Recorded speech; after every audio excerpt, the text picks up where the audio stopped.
Hello, everybody, and welcome to our presentation from the Transgender Expressions Haven.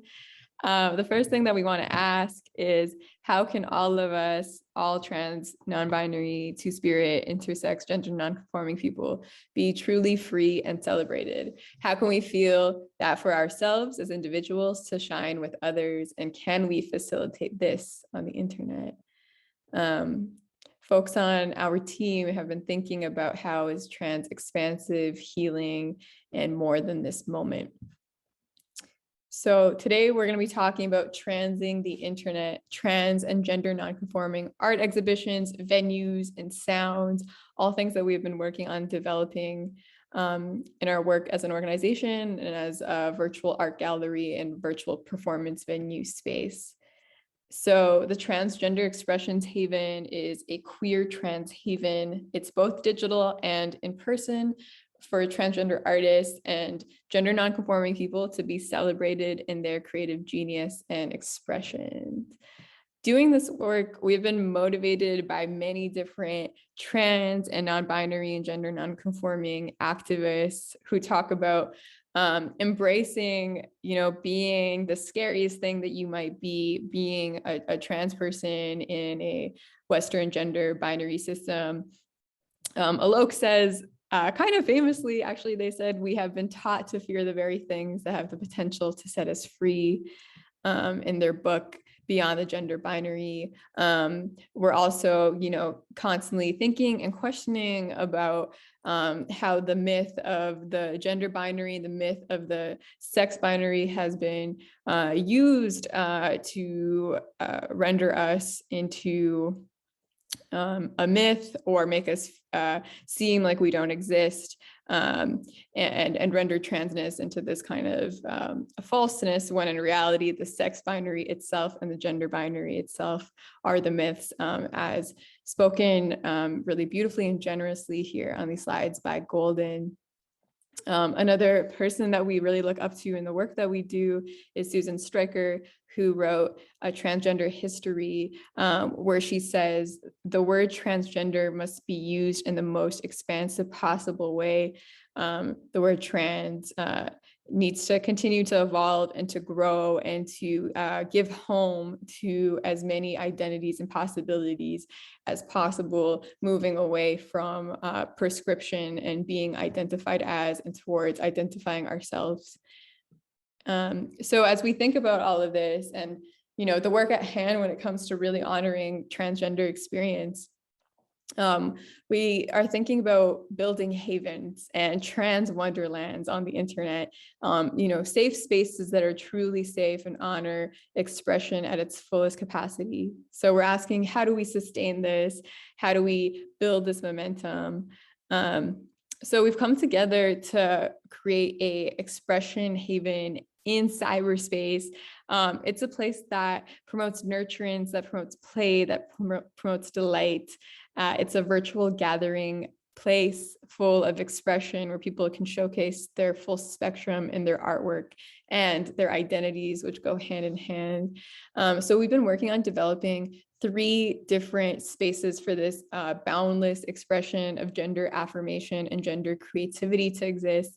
It's been the curation of an art game that is a virtual art gallery that people can walk through and experience different concepts, such as right now we're developing melting and noise and digital intimacies. There's also a virtual stage, which will also show you, that has live stream functions that showcases in-person events in a virtual space where there is a live chat function. And also we're hoping to create a space for artist profiles and kind of a social media type of environment for trans artists to be able to engage with each other outside of those systems of algorithmic oppression and transphobic violences that exist on the internet. And instead, it's a space for people to claim their power and speak to each other and connect with each other outside of those kind of corporate frames of surveillance and monitoring and patriarchal capitalism that exist in social media platforms. So we're gonna show you a little walkthrough as to what it actually is and what it actually looks like, which we're super stoked to give to you. Let's bring it. Right now it's still in very early stages. There's just a little landing page set up. You can kind of see some of the elements that will be there on the actual website as well. Like one of the elements that'll be a pretty big part of it is the virtual venue, which is just a place for live streams. Right now there's just a link to this YouTube embed of our first event, Cyborg Transcension. But moving forward, we'll also just have videos directly on the website for people who don't want their videos to be a part of YouTube or anything else, and just kind of have that as an alternative to have a bunch of videos and content that people can just view directly on the website. So yeah, feel free to check that out afterwards, because it was a really great event with lots of great performers. And here's some photos from it as well.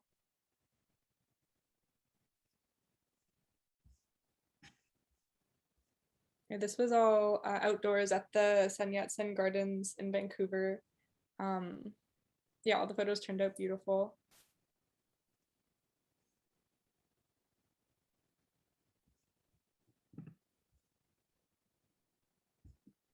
Yeah, so that is one of our first kind of debuts, is having that virtual venue. And then the virtual art gallery, which will show you the kind of development and the prototype stages of that we're working on. And then later down the line, I would also love to have a little Q&A portion for us to talk about, the futures that we have been envisioning together, which include things like stock images, challenging the dominant norms that exist around transgender identity on the internet, as well as creating our own safe and sacred space in cyberspace. And we're also working on other things like podcasts and other digital materials. Yeah, I'll be working on the not the physical space, but the physical online gallery space that you can walk around in when it's done. And these are just some screenshots from earlier on. Right when quarantine started, my roommate and I worked together to build this online art gallery called Cyber Warehouse, and we just wanted to create a fun online alternative to all the online galleries we could find were very like white wall gallery spaces, and we just wanted to create kind of an alternative to that, like an online version of a fun venue that you can explore and be excited about. So we hosted a few different art exhibitions there, sometimes in collaboration with others, sometimes just putting out calls for artists ourselves. But yeah, so you can also go check that out at cyberwarehouse.com if you would like to. But we're hoping to be able to keep using this idea of just being able to create like spaces online that you wouldn't be able to have in person, so that even when things can happen in person again, it's still like fun to explore.